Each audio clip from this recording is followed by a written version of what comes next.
Hey guys, do subscribe our YouTube channel and press the bell button to never miss any update from Radio Udan.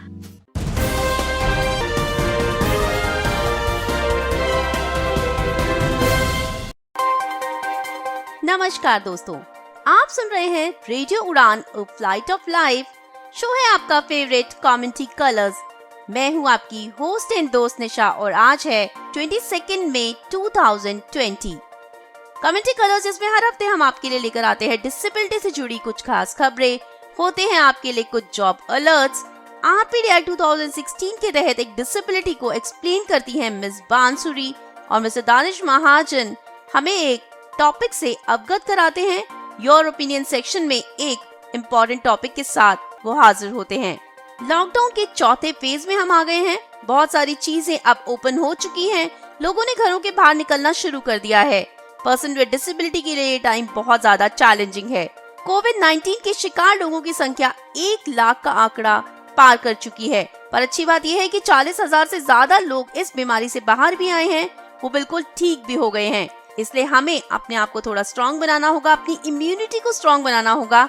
हम इस बीमारी से आसानी से बाहर निकल सकते हैं अगर आप ज्यादा फ्लूइड्स कंज्यूम करेंगे, अगर आप ज्यादा विटामिन सी कंज्यूम करेंगे तो आपकी इम्यूनिटी स्ट्रांग हो जाएगी और कोई भी कोरोना वायरस कोविड-19 आपका कुछ नहीं बिगाड़ पाएगा। हम समझते हैं कि पर्सन विद डिसेबिलिटी के लिए टाइम बहुत ज्यादा चैलेंजिंग है। हमें घरों से बाहर निकलने के लिए कई बार लोगों की मदद लेनी पड़ती है और वो मदद पाना इस समय हमारे लिए बहुत मुश्किल है। इसलिए जितना हो सके अपने घरों में ही रहिए, सेफ रहिए। 21 मई को मनाया गया ग्लोबल एक्सेसिबिलिटी अवेयरनेस डे।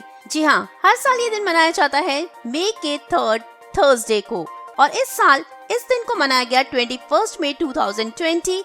इस बार की सेलिब्रेशंस रही ऑनलाइन। इस दिन को मनाने का मेन उद्देश्य रहता है लोगों को एक्सेसिबिलिटी के बारे में अवेयर करना। आज इसी के बारे में डिटेल में बात करेंगे mister Danish Mahajan your opinion section में, और मिस बांसुरी आज हमें बताएंगी पार्किंसंस डिजीज के बारे में, जो कि आरपीडीआई 2016 के तहत एक डिसेबिलिटी है। मिस्टर पुनीत सोनी, मिस बांसुरी और मैं यानी कि निशा तायल आपके लिए लेकर आए हैं डिटेल न्यूज बुलेटिन। रेडियो उड़ान को आप सुन सकते हैं www.radioudan.com पर और आप रेडियो उड़ान की एप्स डाउनलोड कर सकते हैं एप्पल ऐप स्टोर या फिर गूगल प्ले स्टोर से। रेडियो उड़ान का यूट्यूब चैनल जरूर सब्सक्राइब कर लीजिए ताकि रेडियो उड़ान से जुड़ी हर जानकारी आप तक सबसे पहले पहुंच जाए। अगर आप कम्युनिटी कलर से जुड़ी कोई जानकारी हमारे साथ शेयर करना चाहते हैं, अपने कोई सुझाव देना चाहते हैं, कोई इन्फॉर्मेशन इस शो में शेयर करवाना चाहते हैं, तो आप हमें ईमेल कर सकते हैं cc.radioudan@gmail.com पर। तो चलिए अब समय खराब ना करते हुए बढ़ते हैं डिसेबिलिटी न्यूज हेडलाइंस की ओर।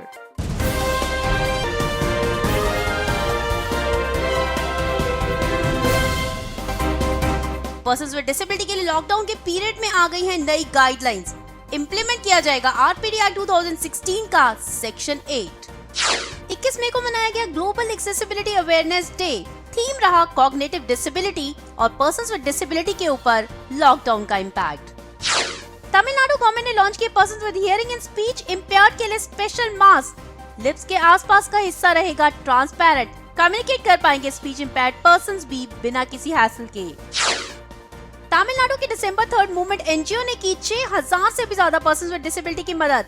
लॉकडाउन के दौरान प्रोवाइड करवाया जरूरी सामान और दवाइयां भी। चिराग सॉल्यूशंस बना रहे हैं लॉकडाउन के पीरियड को विजुअली इम्पेयर्ड पर्सन्स के लिए प्रोडक्टिव।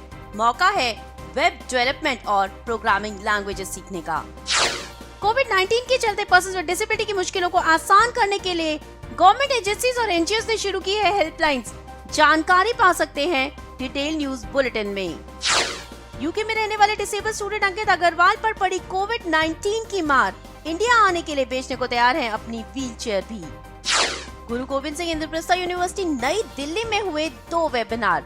टॉपिक रहा लॉकडाउन के दौरान पर्सन्स विद डिसेबिलिटी की सोशल और प्रोफेशनल ग्रोथ। दिल्ली के नजफगढ़ में राधा नाम की विजुअली इम्पेयर्ड लड़की की हुई हत्या। आज देंगे आपको कुछ और नए अपडेट्स। लर्निंग टेक्नोलॉजी नाम का ऑनलाइन प्लेटफॉर्म प्रोवाइड करवा रहे हैं बैंगलोर के मिस्टर रंगा स्वामी। सीख सकते हैं कंप्यूटर्स और मोबाइल फोन यूज करना। 15 साल के इंडियन अमेरिकन स्टूडेंट ने शुरू किया एक podcast. Person with visual disability के लिए बना रहे हैं रीडिंग को एंजॉयबल। डॉक्टर्स रेडी फाउंडेशन दे रहे हैं डिसेबल पर्संस को मौका प्रोफेशनल स्किल सीखने का। लॉकडाउन के पीरियड को करें यूटिलाइज और फायदा उठाएं इस ऑनलाइन ट्रेनिंग का। तो ये थी डिसेबिलिटी न्यूज हेडलाइंस। होगा डिटेल न्यूज बुलेटिन। आज हमारे लिए मिस बांसुरी करेंगी पार्किंसंस डिजीज को एक्सप्लेन, जो कि RPDI 2016 के तहत एक डिसेबिलिटी है। जी हाँ, मिस्टर दानिश महाजन करेंगे ग्लोबल एक्सेसिबिलिटी अवेयरनेस डे के बारे में डिटेल में बात। आप बने रहिए radio on flight of life के साथ एक छोटा सा ब्रेक और हम लौट कर आते हैं। सबसे पहले होगा आपके लिए डिटेल न्यूज बुलेटिन। सुनते रहिए radio on flight of life. Stay tuned, keep listening.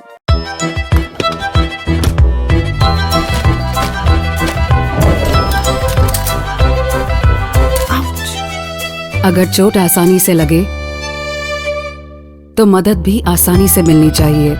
इसलिए अब से सैवलॉन की बोतल आती है नेत्रहीन सहायक ब्रेल मार्किंग के साथ। अब विजुअली इम्पैक्ट पर्संस के लिए एक्सेसिबल डिवाइसेस मंगाना हो गया है बहुत ही आसान। जी हाँ, सेक्शन ने लॉन्च किया है online shopping portal sectech.in SAKTEK.in। जी हाँ, लॉग इन करके पा सकते हैं सभी प्रोडक्ट्स की जानकारी। एक क्लिक में खरीद सकते हैं अपना मनचाहा प्रोडक्ट। तो आज ही लॉग इन करें www.sectech.in। ज्यादा जानकारी पाने के लिए ईमेल कर सकते हैं info@sectech.in या फिर कॉल कर सकते हैं 011-4241-1015 पर।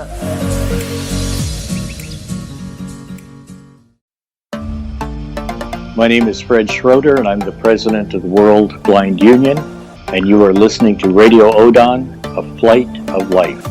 For more info, log on to www.radioudan.com. Subscribe our YouTube channel and download our official app from Google Play Store. Stay connected for information, entertainment, and lot more on Radio Udan, A Flight of Life.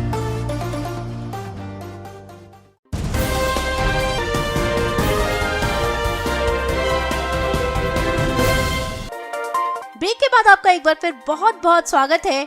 आप सुन रहे हैं radio उड़ान of flight of life. Show है commentary colours और मैं हूं आपकी host and दोस्त निशा। जी हाँ, मैं, मेरे साथ मिस्टर पुनीत सोनी और मिस बांसुरी हाजिर हैं आपके लिए लेकर डिटेल न्यूज बुलेटिन। 21 मई को हर साल मनाया जाता है ग्लोबल एक्सेसिबिलिटी अवेयरनेस डे।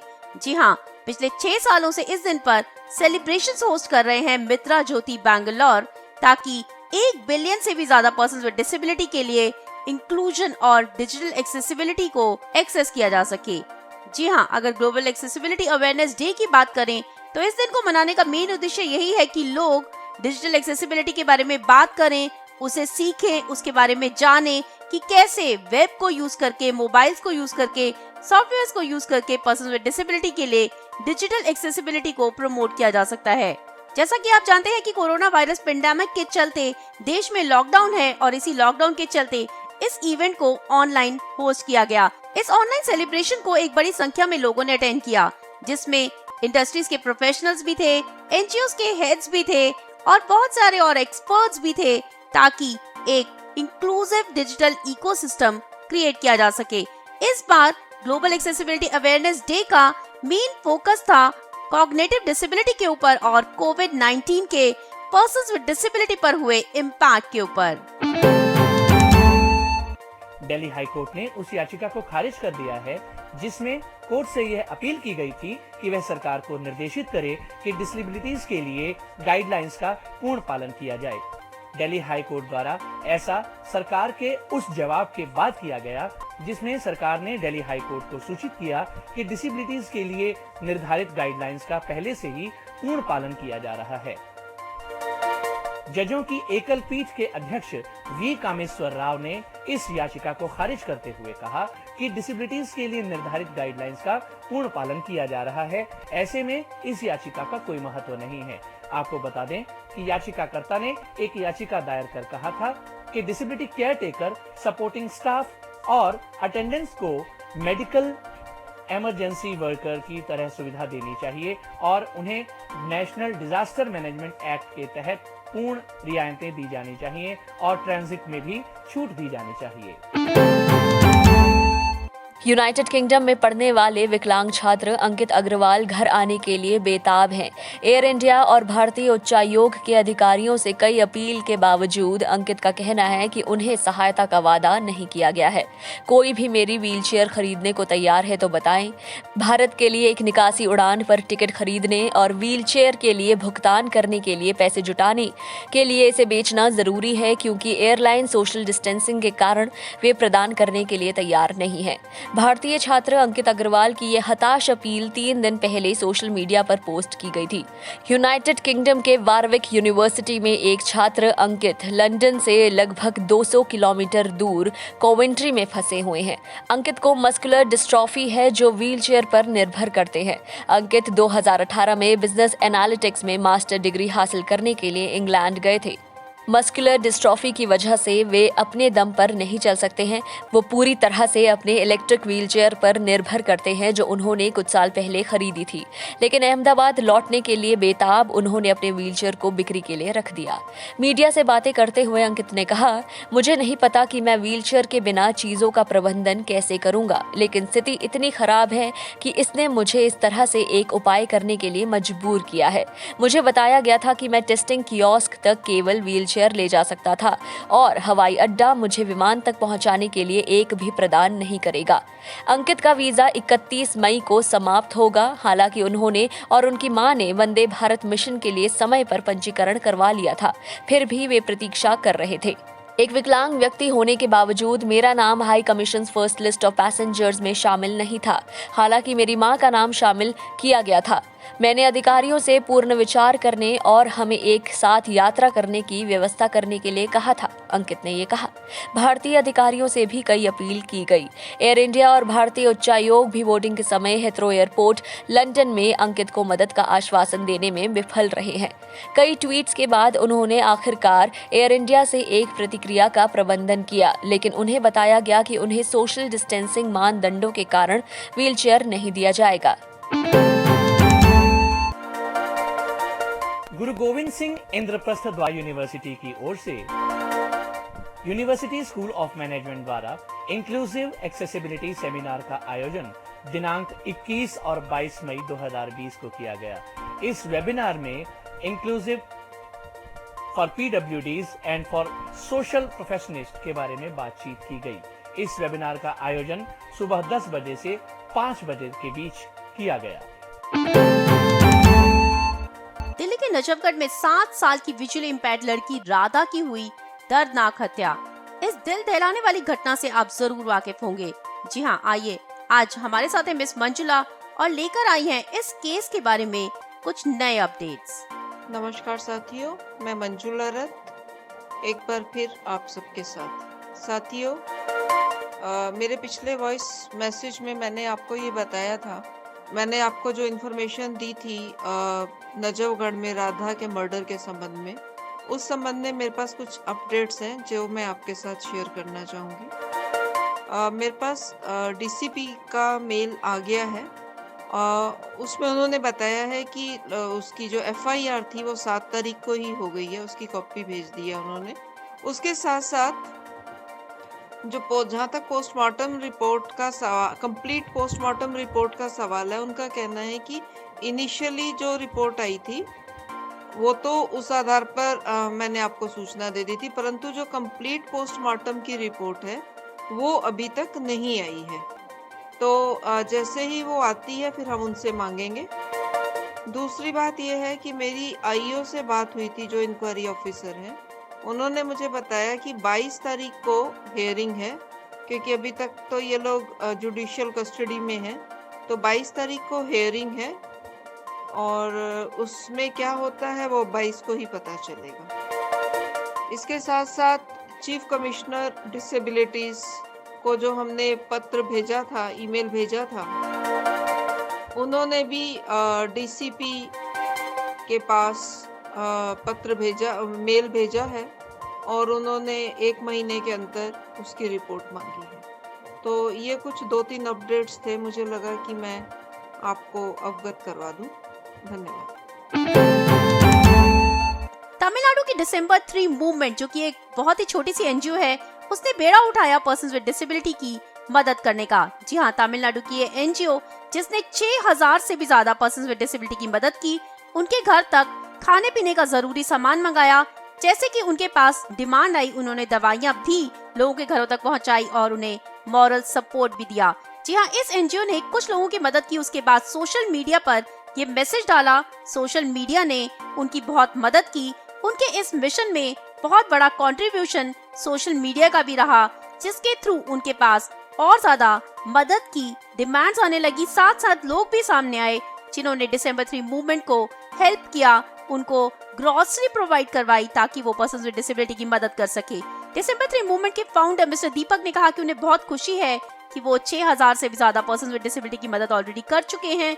उनका ये मिशन जारी है, जब तक लॉकडाउन रहेगा वो ज्यादा से ज्यादा लोगों की मदद करना चाहते हैं। उनका कहना है कि उन्हें इस बात से फर्क नहीं पड़ता कि उन्हें कितने लोगों की मदद मिल रही है, गवर्नमेंट उनका साथ दे रही है या नहीं दे रही, बस उनका एक ही मिशन है, ज्यादा से ज्यादा पर्सन्स विद डिसेबिलिटी की मदद करना, ज्यादा से ज्यादा लोगों तक जरूरत का सामान पहुंचाना। इसके साथ साथ उन्होंने पुलिस और बाकी कर्मचारी जो कि लॉकडाउन के दौरान पर्सन्स विद डिसेबिलिटी की मदद कर रहे हैं, उन्हें सैनिटाइजर्स और मास्क भी प्रोवाइड करवाए हैं। 15 साल के इंडियन अमेरिकन स्टूडेंट याजत गुप्ता ने शुरू किया है एक podcast persons with visual disability के लिए। ये पॉडकास्ट जिसका नाम है सोर यानी स्प्रेड ऑफ एक्टिव रीडिंग। जी हाँ, इस पॉडकास्ट के थ्रू वो पर्सन्स विद विजुअल डिसेबिलिटी में रीडिंग के इंटरेस्ट को डेवलप करना चाहते हैं। याजत गुप्ता जो कि खुद एक डिसेबल नहीं है, पर उनका कहना है कि वो अपने आप को दूसरों के शूज में रखकर देखना जानते हैं। उन्होंने देखा है कि पर्सन्स विद विजुअल डिसेबिलिटी को कितना इल ट्रीट किया जाता है। सिर्फ थोड़ा सा डिफरेंट होने की वजह से आपको लाइफ में कुछ भी मिस नहीं करना चाहिए। इसी सब के चलते वो चाहते हैं कि persons with visual disability reading के प्लेजर को जरूर महसूस करें। उनका ये पॉडकास्ट जिसमें ऑडियो बुक्स के ट्रेलर्स हैं, साथ साथ 20 शॉर्ट स्टोरीज के एपिसोड्स भी है। याजत ने अपने फ्रेंड्स के साथ मिलकर इस पॉडकास्ट का बैकग्राउंड म्यूजिक भी खुद ही दिया है। जी हाँ, इस सब में उन्हें उनकी फैमिली ने बहुत सपोर्ट किया है, स्पेशली उनकी मदर और उनकी आंट ने। अगर आप इस पॉडकास्ट के थ्रू इन सभी कहानियों को सुनना चाहते हैं, इन सभी ऑडियो बुक्स के ट्रेलर सुनना चाहते हैं, तो आप जा सकते हैं Spotify पर या फिर YouTube पर या फिर Apple पर।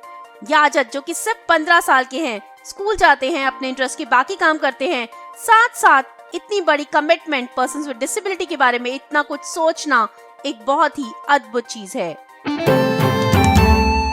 Tamil Nadu commissioner for persons with disabilities distribute करने जा रहे हैं 81,000 मास्क जो कि स्पेशली डिजाइन होंगे persons with hearing and speech impaired के लिए। जी हाँ, वो लोग जो कि लिप मूवमेंट से, लिप रीडिंग से कम्युनिकेट करते हैं, उनके लिए नॉर्मल मास्क में कम्युनिकेट कर पाना इम्पॉसिबल हो गया था। इसी सब के चलते Tamil Nadu commissioner for persons with disabilities ने ये मास्क लॉन्च किए हैं जिनमें लिप्स के आसपास का हिस्सा ट्रांसपेरेंट रहेगा। ये मास्क बल्कि नहीं है और बार बार यूज भी किए जा सकते हैं।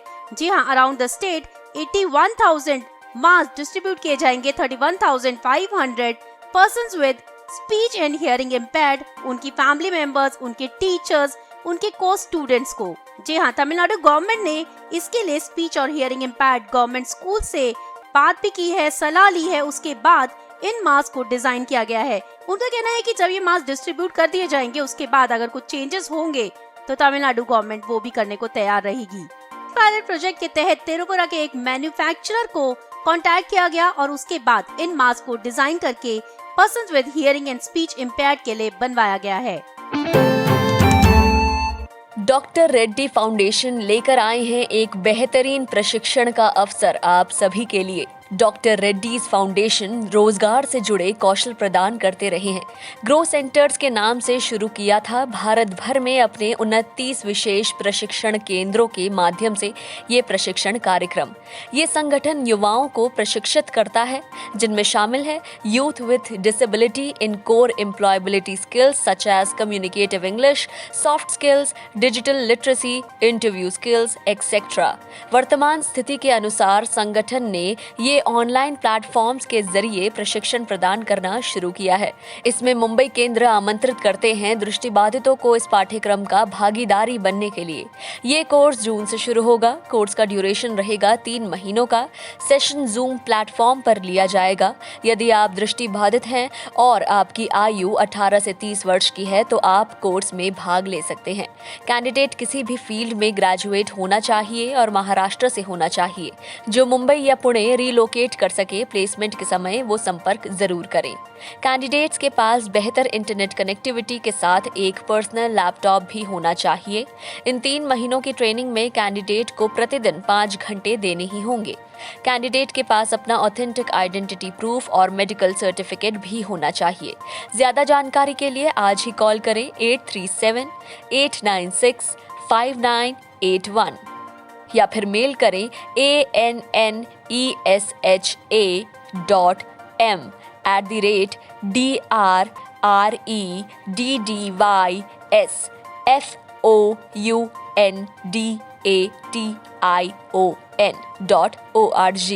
anesha.m@drreddy'sfoundation.org। बैंगलोर के मिस्टर रंगा स्वामी ने शुरू किया है एक प्लेटफॉर्म लर्निंग टेक्नोलॉजी, जहां पर विजुअली इम्पेयर्ड पर्संस को कंप्यूटर और मोबाइल फोन यूज करना सिखाया जाता है।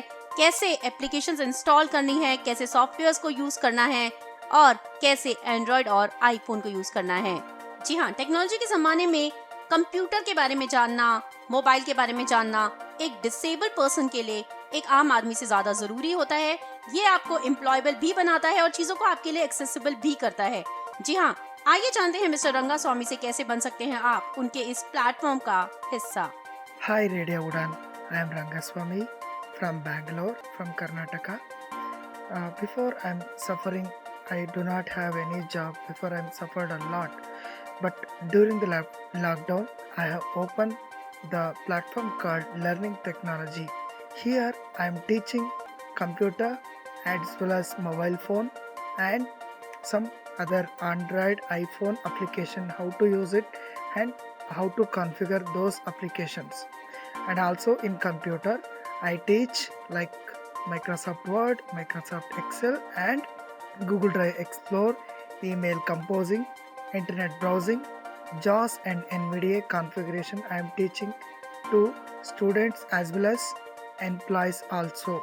Here I find a goal only do I require here the person who was employed, so they are paying for me 1000 rupees. It will be chargeable for them. Those who are college students, for them it will be I am making a charge only 50%. It will be 500 rupees per person, 10 days. These are the topic which I told you. You can choose one topic like in a 10 days I able to give a training 10 days like Microsoft Excel or Microsoft Word, Google Drive or email composing, internet browsing. These are the topic which you want. You can choose one topic and learn. For any school students like 6th standard, 7th standard, 9th standard, I am planning to provide free of computer education. Those who are looking for, please contact me. My number 9686731373. This is my WhatsApp number and also you can call me whenever you want. My email ID is rangajune18@gmail.com. You can also send me mail. Thank you Radio Udan. Provide me this opportunity to explore myself and to promote myself. Thanks a lot for you once again. Take care. क्या आप basic web designing सीखना चाहते हैं या आप सीखना चाहते हैं प्रोग्रामिंग लैंग्वेजेस या आप अपने टेक्नोलॉजी स्किल्स को एनहांस करना चाहते हैं? इसके लिए लॉकडाउन पीरियड का सदुपयोग करते हुए चिराग सॉल्यूशन आपके लिए लाया है बेसिक वेब डिजाइनिंग और प्रोग्राम लैंग्वेजेस क्लासेस। ये क्लासेस 26 मई अरेंज की जाएंगी। विजुअल इम्पेयर्ड्स के लिए इन क्लासेस में रजिस्ट्रेशन फ्री है। ये classes zoom cloud meeting platform पर ऑर्गेनाइज की जाएंगी। इन क्लासेस की रजिस्ट्रेशन का लिंक इस शो के डिस्क्रिप्शन बॉक्स में दिया गया है। इन क्लासेस में रजिस्ट्रेशन की आखिरी तारीख 24 मई 2020 है। इन क्लासेस का समय शाम 7 बजे से 8 बजे के बीच में रहेगा। ये क्लासेस सोमवार से शुक्रवार तक आयोजित की जाएंगी। तो अभी रजिस्ट्रेशन करें इन क्लासेस के लिए। ज्यादा जानकारी के लिए आप कॉल कर सकते हैं 8528996961 या आप मेल कर सकते हैं chiraggoyal171@gmail.com पर। कोरोना वायरस पेंडेमिक के चलते गवर्नमेंट एजेंसीज और एनजीओज ने अलग अलग स्टेट्स, अलग अलग सिटीज में कुछ helpline numbers persons with disability के लिए इशू किए हैं, ताकि आप उन नंबर्स पर डायल करके कोरोना वायरस के चलते, लॉकडाउन के चलते अपने जरूरत का सामान मंगवा सकें। जी हाँ, हम ये नंबर्स आपको लगातार बताते आ रहे हैं। इससे पहले कि हम प्राइवेट एजेंसीज की बात करें, चलिए कुछ गवर्नमेंट एजेंसीज के नंबर्स हम आपके साथ शेयर कर लेते हैं। साथ साथ आप इस YouTube वीडियो के डिस्क्रिप्शन बॉक्स में जाकर भी इन सभी नंबरों की जानकारी पा सकते हैं। Ministry of health and family welfare का जो कॉमन नंबर है जिसपे आप डायल करके मदद मांग सकते हैं, वो है 1075 और 9013151515। महाराष्ट्र और पुणे में रहने वाले पर्सन डिसेबिलिटी कॉल कर सकते हैं Maharashtra office of ministry of persons with disability project Mumbai के तहत। अगर आप पैक्ड फूड या फिर ग्रोसरी मंगवाना चाहते हैं तो आप कॉल कर सकते हैं 9879508404 या व्हाट्सएप भी कर सकते हैं 9653330712 पर। और मेडिसिन के लिए आप कॉल कर सकते हैं 9992999929 पर। बेंगलुरु में रहने वाले पर्सन्स विद डिसेबिलिटी ले सकते हैं Samarthanam trust for the disabled से हेल्प। यहाँ से आप मंगवा सकते हैं ग्रोसरी, मास्क, किट। इसके लिए आप कॉल कर सकते हैं मिस्टर नवीन 9449864786 या फिर mister Sunil 9449864691। Kick start cap और बिग बाजार पर्सन्स विद डिसेबिलिटी के घर में ग्रोसरी और वेजिटेबल्स पहुंचा रहे हैं, जिसके लिए आप इस ग्रोसरी या फिर वेजिटेबल्स की लिस्ट व्हाट्सएप कर सकते हैं 8105600445 पर। न्यू दिल्ली में रहने वाले पर्सन्स विद डिसेबिलिटी कांटेक्ट कर सकते हैं आस्था एनजीओ को अपने बेसिक एसेंशियल्स के लिए, साथ साथ काउंसलिंग सर्विसेज के लिए भी, जिसके लिए आप कॉल कर सकते हैं मिस्टर राकेश 9956087409 पर। प्रोजेक्ट दिल्ली के तहत आप ग्रोसरी या फिर मेडिसिन के लिए व्हाट्सएप कर सकते हैं 7411167030। विकलांग सहारा समिति दिल्ली से हेल्प लेने के लिए आप कॉल कर सकते हैं कपिल कुमार अग्रवाल को, जिनका नंबर है 9811015733। तमिलनाडु गवर्नमेंट से हेल्प लेने के लिए आप कॉल कर सकते हैं टोल फ्री नंबर पर 1800425011।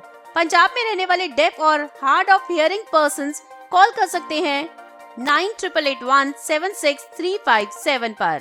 कोलकाता में रहने वाले पर्सन्स विद डिसेबिलिटी अगर काउंसलिंग सर्विस लेना चाहते हैं ऑनलाइन, तो वो कांटेक्ट कर सकते हैं श्रुति डिसेबिलिटी राइट्स सर्विसेज को, जिनका ईमेल आईडी है shruti.darc@gmail.com।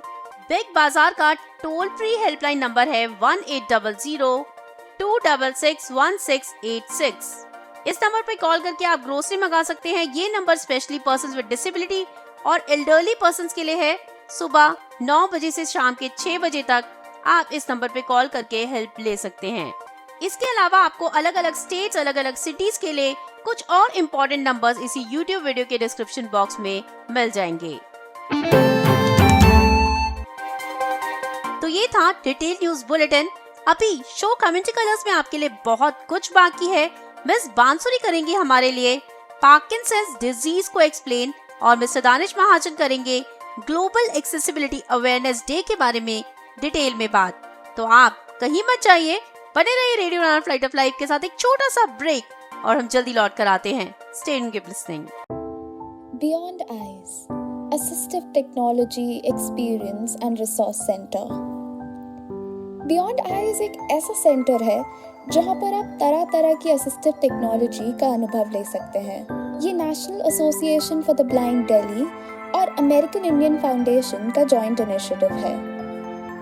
असिस्टिव टेक्नोलॉजी एक दृष्टिबाधित व्यक्ति की जिंदगी में बहुत महत्वपूर्ण होती है, इसे इस्तेमाल करके एक दृष्टिबाधित व्यक्ति अत्यधिक स्वतंत्र बन सकता है। बियॉन्ड आईज में सभी तरह की असिस्टिव टेक्नोलॉजी है। स्क्रीन रीडर्स और मैग्निफिकेशन सॉफ्टवेयर्स वाले computers, smartphones, smart canes, scanners, OCRs, smart speakers जैसे कि Google Home, Alexa, smart TVs और क्या नहीं है यहाँ पर। हर चीज का अनुभव ले सकते हैं आप यहाँ। तो आप सभी आइए और देखिए कि किस असिस्टिव टेक्नोलॉजी का किस तरह से आप लाभ उठा सकते हैं। सभी पेरेंट्स, टीचर्स, एम्प्लॉयर्स, बच्चे और बाकी सब, आप सब भी आइए। अपने जानने वाले दृष्टिबाधित लोगों की मदद करने के लिए असिस्टिव टेक्नोलॉजी का अनुभव लीजिए। अधिक जानकारी के लिए ईमेल करें helpline@napdelhi.in पर या कॉल करें टोल फ्री नंबर 1800-5320-469 पर या 92-123-19672। National association for the blind, sector 5, RK पुरम, नई दिल्ली, भारत।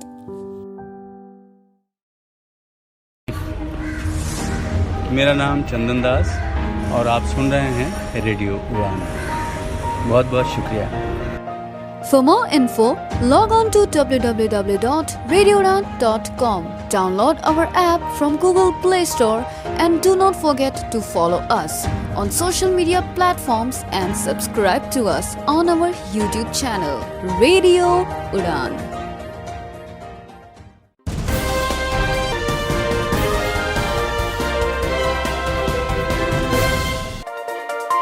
ब्रेक के बाद एक बार फिर आपका बहुत बहुत स्वागत है। मैं हूं आपकी होस्ट एंड दोस्त निशा और आप सुन रहे हैं रेडियो उड़ान फ्लाइट ऑफ लाइफ।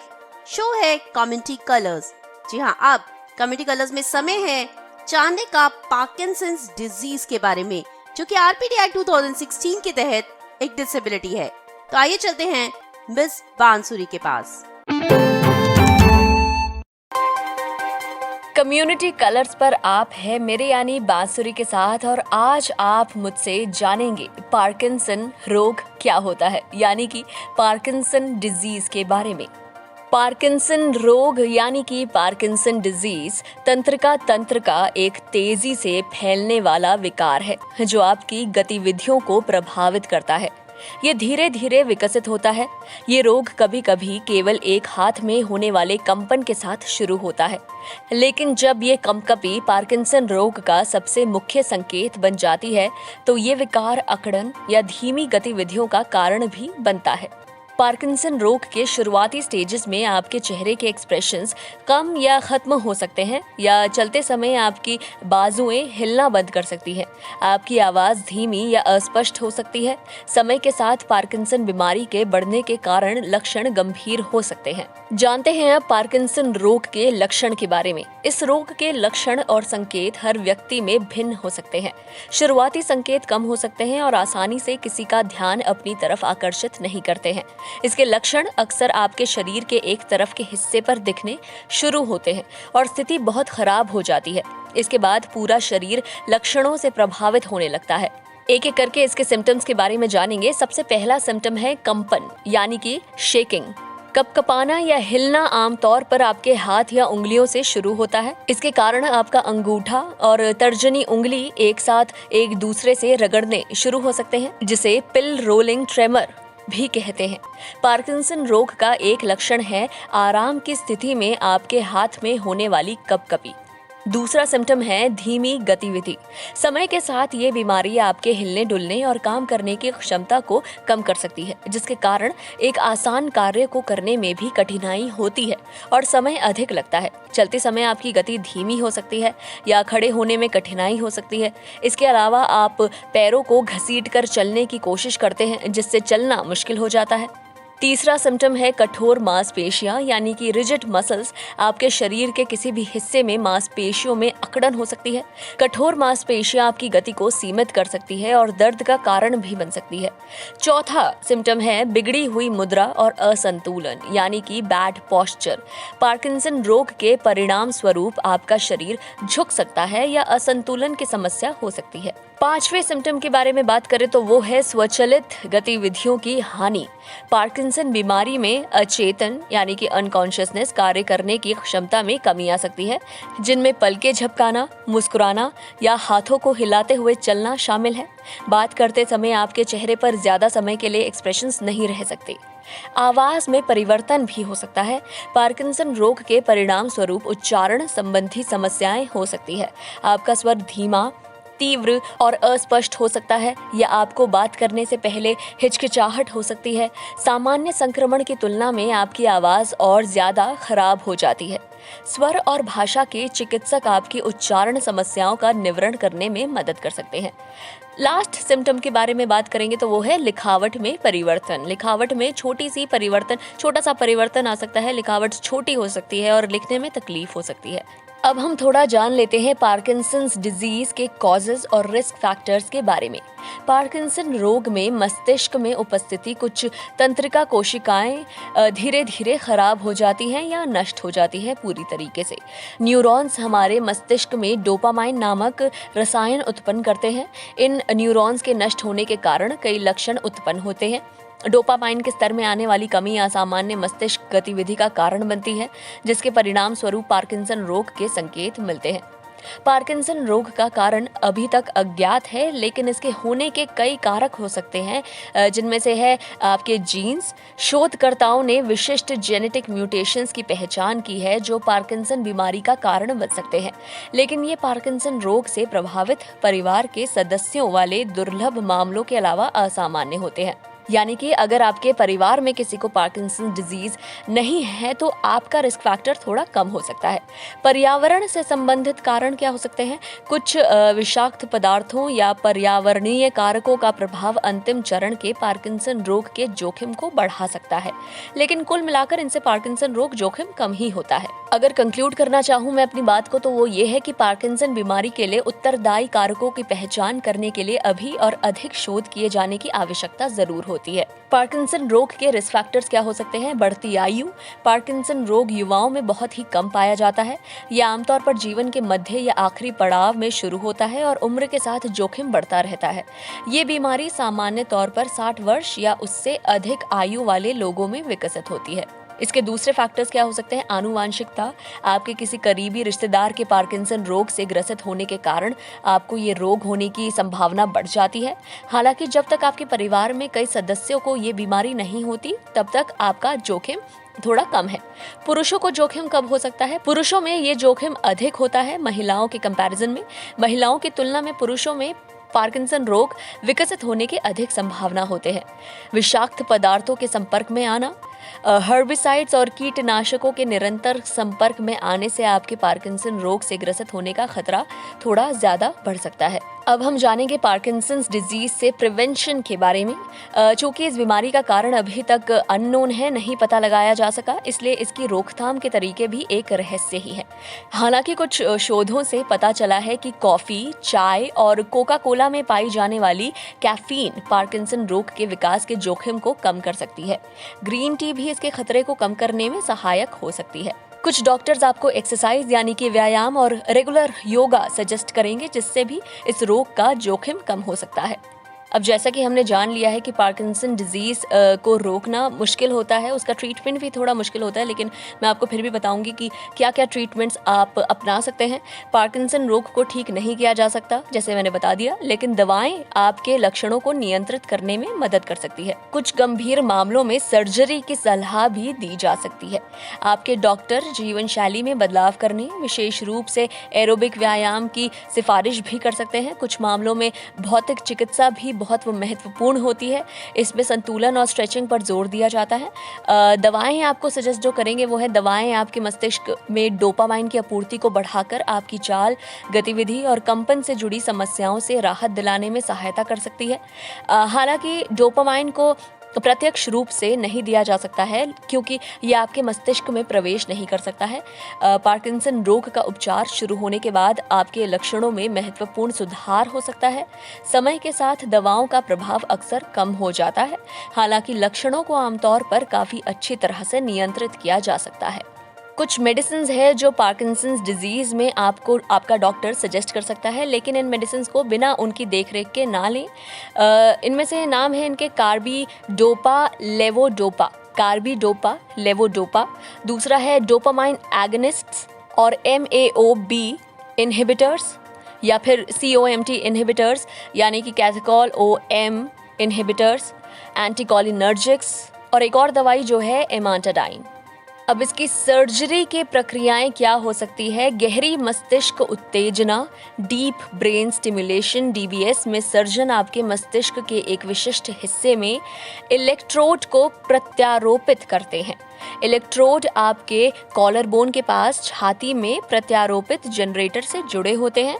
ये आपके मस्तिष्क में विद्युत कंपन भेजते हैं और पार्किंसन रोग के लक्षणों को कम कर सकते हैं। सर्जरी से जुड़े जोखिम में संक्रमण, स्ट्रोक या ब्रेन हैमरेज शामिल हो सकता है।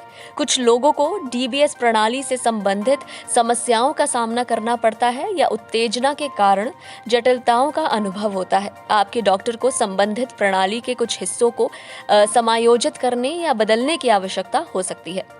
सीवियर DBS का उपयोग ज्यादातर उच्च चरण वाले पार्किंसन रोग से ग्रसित लोगों के लिए किया जाता है जो लेवोडोपा दवा के प्रति अस्थिर प्रतिक्रियाएं करते हैं।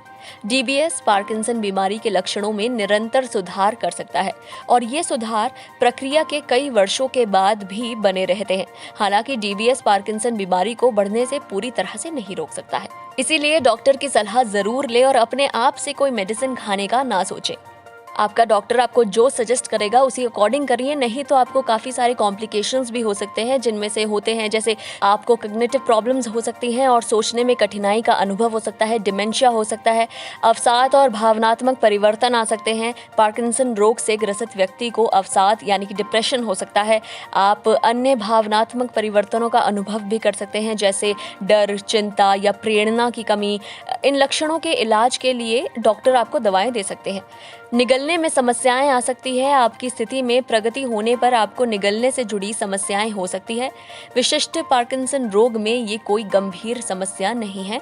धीरे धीरे निगलने के कारण लार आपके मुंह में जमा हो सकती है और मुंह से बाहर टपकने लगती है। नींद की समस्याएं आ सकती है। पार्किंसन रोग से ग्रसित लोगों को अक्सर नींद की समस्याएं होती है, जैसे रात भर नींद ना आना, जल्दी उठ जाना या दिन में सोना। कब्ज हो सकते हैं, मूत्राशय संबंधित समस्याएं आ सकती है और भी कई सारी चीजें हैं जो आप अनुभव कर सकते हैं। उनमें से है रक्तचाप में परिवर्तन, सूंघने में परेशानी, थकान होना, दर्द या यौन रोग। तो आज आपने मुझसे जाना पार्किंसन रोग के बारे में वो सब कुछ जो आज से पहले आपको नहीं पता थी। अपना ख्याल जरूर रखें और सुनते रहें radio Udan a flight of life. अगले हफ्ते मुलाकात होगी। आप सुन रहे हैं मेरे यानी बांसुरी को। उम्मीद करते हैं कि आपको इन्फॉर्मेशन बहुत पसंद आई होगी, आपको कुछ नई जानकारी जरूर मिली होगी। चलिए अब बढ़ते हैं नेक्स्ट सेगमेंट की तरफ जो है योर ओपिनियन, जिसमें मिस्टर दानिश महाजन आज हमारे साथ करेंगे गार्ड यानी कि ग्लोबल एक्सेसिबिलिटी अवेयरनेस डे के बारे में। आइए सुनते हैं। या दोस्तों नमस्कार, कम्युनिटी कलर की सेगमेंट अवर ओपिनियन में आपका एक बार फिर से स्वागत है। आज हम बात करेंगे गार्ड की, ग्लोबल एक्सेसिबिलिटी अवेयरनेस डे। कब मनाया जाता है ये मई महीने के 3rd थर्सडे को मनाया जाता है। कब से मनाया जाता है? 2012 से। मकसद क्या है? लोगों को एक्सेसिबिलिटी से रिलेटेड अवेयर करना, अलग अलग वेबिनार करना, सेमिनार करना, ब्यूरोक्रेट्स को एक्सेसिबिलिटी के बारे में समझाना, लीडर्स को समझाना, आम जनता को बताना, कॉर्पोरेट घरानों को बताना कि एक्सेसिबिलिटी की ज़रूरत क्या है, क्यों है और ये क्यों इम्पोर्टेंट है। ये काम कौन करता है? नेशनल और इंटरनेशनल लेवल पर तमाम ऑर्गेनाइजेशंस इसको लेके बहुत वोकल हैं और इसके ऊपर बहुत काम करती है। क्या ये सिर्फ पर्सन्स विद डिसेबिलिटीज़ के लिए है या फिर ब्लाइंड के लिए? ये सिर्फ ब्लाइंड के लिए नहीं है और ना ही ये सिर्फ डिसेबल्ड के लिए है। बहुत सारे जो एल्डरली पीपल है उनको भी इसकी ज़रूरत पड़ती है, और ब्लाइंड के साथ साथ बाकी जो डिसेबल्ड हैं जिनको कॉग्निटिव डिसेबिलिटी है या हियरिंग इम्पेयर्ड है उनके लिए भी ये बहुत इम्पोर्टेंट है। एक्सेसिबिलिटी है क्या? एक्सेसिबिलिटी, जब हम गार्ड की बात करते हैं तो ये जो डे है ग्लोबल एक्सेसिबिलिटी अवेयरनेस डे, ये डिजिटल एक्सेसिबिलिटी को प्रमोट करता है और उसकी बात करता है। डिजिटल यानी इंटरनेट एक्सेसिबिलिटी, इंटरनेट पर होने वाली तमाम गतिविधियों के बारे में लोगों को जागरूक करना। For a blind person accessibility बहुत इंपॉर्टेंट है। अगर कोई साइट हमारे स्क्रीन रीडर के साथ कंपैटिबल नहीं है तो हम कुछ भी नहीं कर पाएंगे। इसलिए अगर हमें एक्सेसिबिलिटी को समझना है तो ये एक एग्जांपल हो सकती है। इसके अलावा वेबसाइट पर बहुत सारे ऐसे टूल्स होते हैं जो हमारा स्क्रीन रीडर नहीं पढ़ता है, उसको एक्सेसिबल करना पड़ता है, जिससे हम अपनी डेली रूटीन के काम कर सकते हैं। एक्सेसिबिलिटी में कई चीज़ें हैं, जैसे हम लो विजन के लिए बात करेंगे तो लार्ज फॉन्ट की हम बात कर सकते हैं, लार्ज टेक्स्ट की हम बात कर सकते हैं। हियरिंग इम्पेयर्ड के लिए जब वीडियो कॉल है तो वो बहुत इंपॉर्टेंट है, क्योंकि साइन लैंग्वेज के माध्यम से वो पूरे वर्ल्ड में जुड़ सकते हैं। सब टाइटल्स, ऑडियो डिस्क्रिप्शन, ये तमाम पार्ट है एक्सेसिबिलिटी के।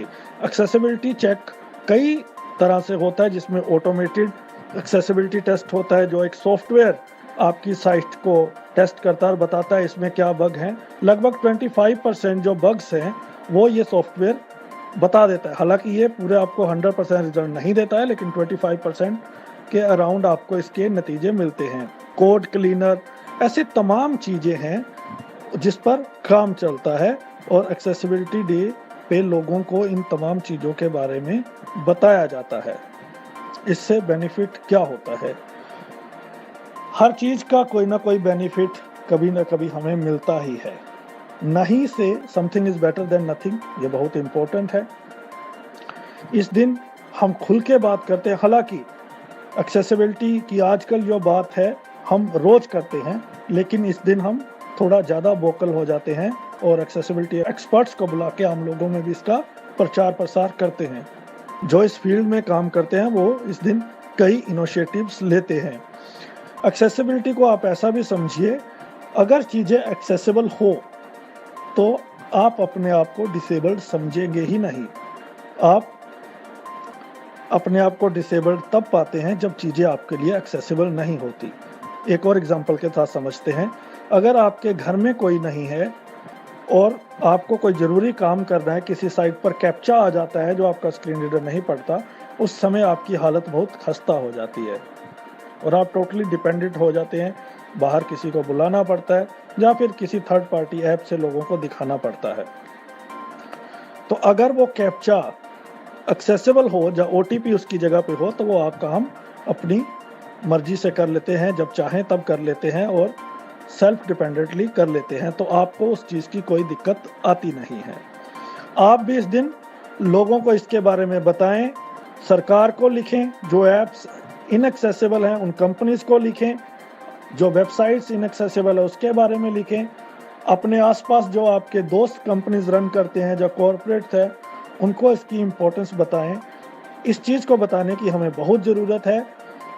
इसको एक और एग्जांपल के साथ समझते हैं कि भारत में 2011 में जो डेटा आया था, 2010 का जो सेंसस था और 2011 में जो रिपोर्ट आई थी, उसमें 2.68 करोड़ डिसेबल्ड थे, जबकि हम मानते हैं कि डिसेबल्ड का जो एक्चुअल नंबर है इससे कई गुना ज़्यादा है। इसको समझने के लिए एक चीज़ और भी समझते हैं कि पिछली बार जो डिसेबिलिटी की जनगणना हुई थी वो सिर्फ 7 कैटेगरीज को लेके हुई थी और 2016 के एक्ट में डिसेबिलिटीज़ की जो कैटेगरीज हैं वो 7 से 21 कर दी गई हैं, तो नंबर बहुत ज़्यादा होगा।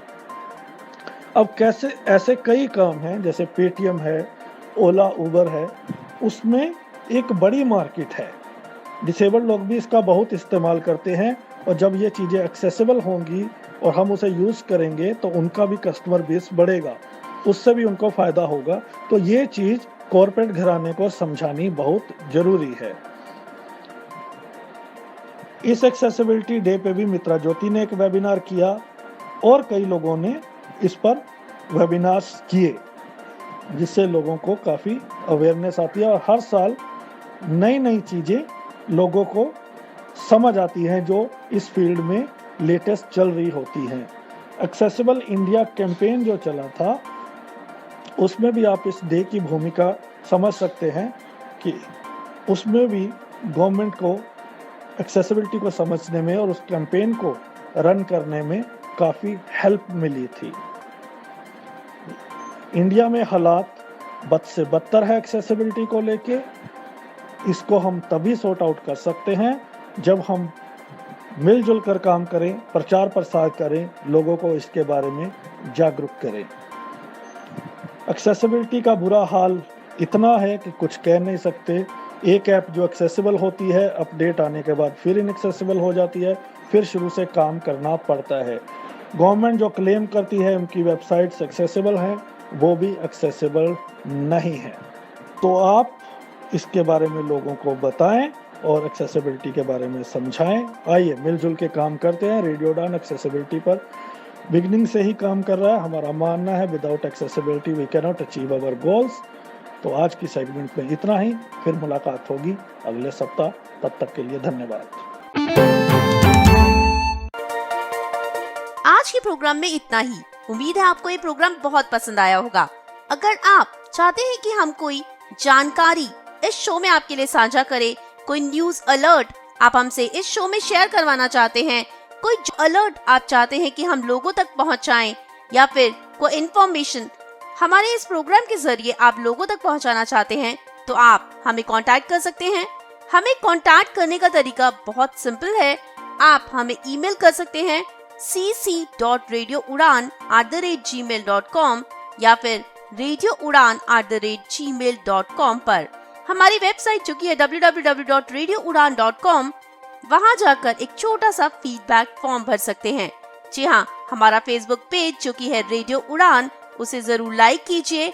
ट्विटर पर आप हमें फॉलो कर सकते हैं @Radio Udan, और हमारा यूट्यूब चैनल जो कि है रेडियो उड़ान, उसे अगर आपने सब्सक्राइब नहीं किया है तो उसे आप सब्सक्राइब कर लीजिए, ताकि आपको रेडियो उड़ान से जुड़ी हर अपडेट सबसे पहले मिल जाए। अगर आप हमें कोई सुझाव देना चाहते हैं तो आप इन सभी प्लेटफॉर्म्स का यूज कर सकते हैं। साथ साथ यूट्यूब वीडियो के आप कमेंट करके हमें अपने सुझाव या कुछ नई जानकारी हमारे साथ साझा कर सकते हैं। इसी के साथ मुझे यानी अपनी होस्ट एंड दोस्त निशा को दीजिए इजाजत। कोविड-19 की गाइडलाइंस को फॉलो कीजिए। लॉकडाउन के दौरान अपने आप को सेफ रखिए, अपने घरों में रहिए और सेफ्टी मेजर्स को यूज कीजिए। स्ट्रॉन्ग बनिए। ये बीमारी इतनी बुरी नहीं है जितना इसका ट्रीटमेंट बुरा है, जितना लोगों का रवैया बुरा है। जी हाँ, आप इस बीमारी से आसानी से लड़कर बाहर आ सकते हैं, आसानी से आप ठीक हो सकते हैं। बस आपको अपना थोड़ा सा ध्यान रखना होगा, अपनी इम्यूनिटी को स्ट्रॉन्ग करना होगा। जी हाँ, तो सेफ रहिए, सुरक्षित रहिए, खुश रहिए। अगले सप्ताह एक बार फिर हम कुछ और डिसेबिलिटी न्यूज RPDI 2016 के तहत एक और डिसेबिलिटी योर ओपिनियन सेक्शन में एक नए टॉपिक के साथ हाजिर हो जाएंगे। तब तक सुनते रहिए radio Udan, a flight of life. Bye bye.